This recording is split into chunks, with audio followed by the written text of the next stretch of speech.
Assalamualaikum warahmatullahi wabarakatuh. Perkenalkan, nama saya Dudi Ahmad Dika Setiawan.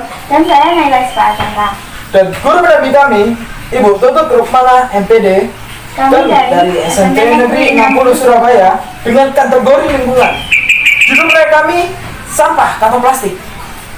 Pertama, latar belakang kami dalam mengambil proyek kali ini adalah Surabaya merupakan kota terbesar kedua di Indonesia setelah Jakarta. Surabaya juga dikenal karena merupakan salah satu kota yang terbersih di Indonesia.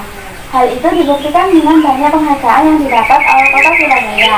Melansir dari laman surabaya.go.id, sertifikat Adipura Kencana merupakan salah satu penghargaan yang dimiliki oleh kota Surabaya. Ini merupakan kebanggaan tersendiri bagi masyarakat Surabaya. Namun, sungguh disayangkan masih ada beberapa masyarakat kota Surabaya yang masih kurang kesadarannya untuk mendaur ulang, mengurangi sikap yang ketergantungan dengan plastik, dan juga membuang sampah plastik pada tempatnya. Itu merupakan perilaku yang sungguh disayangkan, mengingat kota Surabaya merupakan salah satu kota yang terbersih di Indonesia. Hal ini yang mendorong kami untuk memilih proyek di bidang lingkungan, dengan mengajak masyarakat yang memiliki ketergantungan pada kantong plastik dan menggantinya dengan kantong atau tas yang dapat dipakai berulang kali. 2. Rumusan masalah. Apa dampak yang ditimbulkan kantong plastik bagi lingkungan? Mengapa banyak orang lebih menyukai menggunakan kantong plastik daripada tas yang dapat digunakan berulang kali? Bagaimana cara mengurangi penggunaan kantong plastik? 3. Kajian pustaka. Kantong plastik dan jenis plastik lainnya sulit terurai di tanah karena rantai karbonnya yang panjang, sehingga sulit diurai oleh mikroorganisme.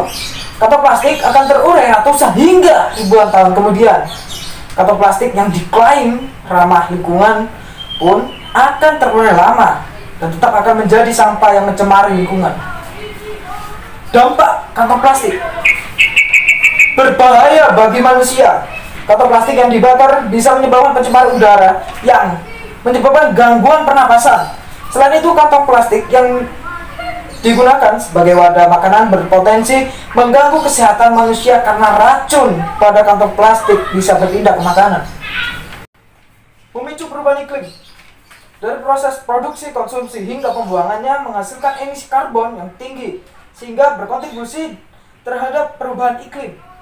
Karena kondisi bumi semakin memanas, sumber material kantong plastik yang terbuat dari minyak bumi, yang merupakan sumber daya alam yang tak bisa diperbarui, mengakibatkan pencemaran lingkungan di negara-negara berkembang karena limbah pabriknya dibuang ke sungai dan pembakaran gas metana mengakibatkan emisi karbon ke udara. Mencemari lingkungan. Kantong plastik merupakan barang sekali pakai dan kegiatan pasca konsumsi yang tidak bertanggung jawab.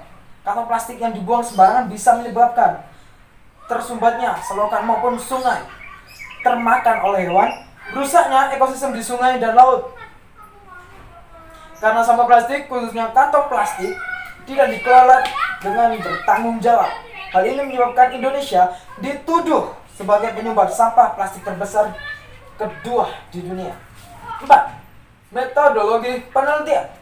Teknik pengumpulan data yang kami kumpulkan dalam penelitian ini adalah teknik survei dengan melakukan wawancara secara langsung kepada pengunjung pasar secara acak. Wawancara dilakukan pada tanggal 10 Oktober 2021 dan bertempat di Pasar Raharjo, Jalan Bulak Rokok Timur, Surabaya, pukul 08 hingga 09.30 waktu Indonesia Barat. 5. Hasil dan pembahasan. Setelah mendata setiap orang yang telah kami wawancarai, kami selanjutnya berupaya untuk mengurangi sampah plastik dengan memasang poster, baik poster manual yang kami tempel di tempat-tempat umum, ataupun dengan menggunakan poster digital yang kami posting di media sosial, yakni Facebook, Instagram, WhatsApp. Kami juga membuat KKB, tas kantong beras, kemasan 5 kg sebagai tas yang dapat digunakan berulang kali. Tak lupa, kami pun melakukan penyuluhan, sosialisasi tentang bahayanya sampah plastik yang dapat mengakibatkan banjir jika dibuang sembarangan, kerusakan tanah jika dikubur. Berbeda dengan sampah plastik lain, membuat waktu yang lebih lama untuk diuraikan, bahkan hampir 100 tahun lamanya. Sampah plastik dapat menyebabkan pencemaran udara jika masyarakat ingin memusnahkan sampah plastik dengan cara membakar sampah. Dan juga beberapa narasumber yang kami wawancarai mengaku lebih senang menggunakan kantong plastik untuk belanja ketimbang menggunakan tas yang berulang-ulang pakainya.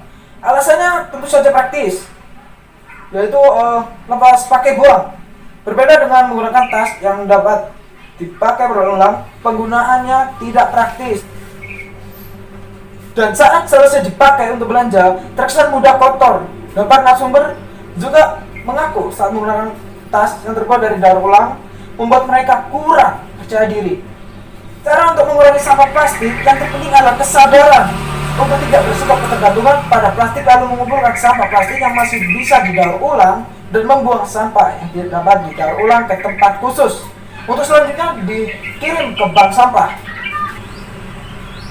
Nah, kesimpulan. Berdasarkan hasil penelitian dapat disimpulkan bahwa masyarakat Indonesia, khususnya di Surabaya, masih berketergantungan terhadap penggunaan plastik dan tidak melihat sampah yang ditimbulkan dari penggunaan plastik tersebut.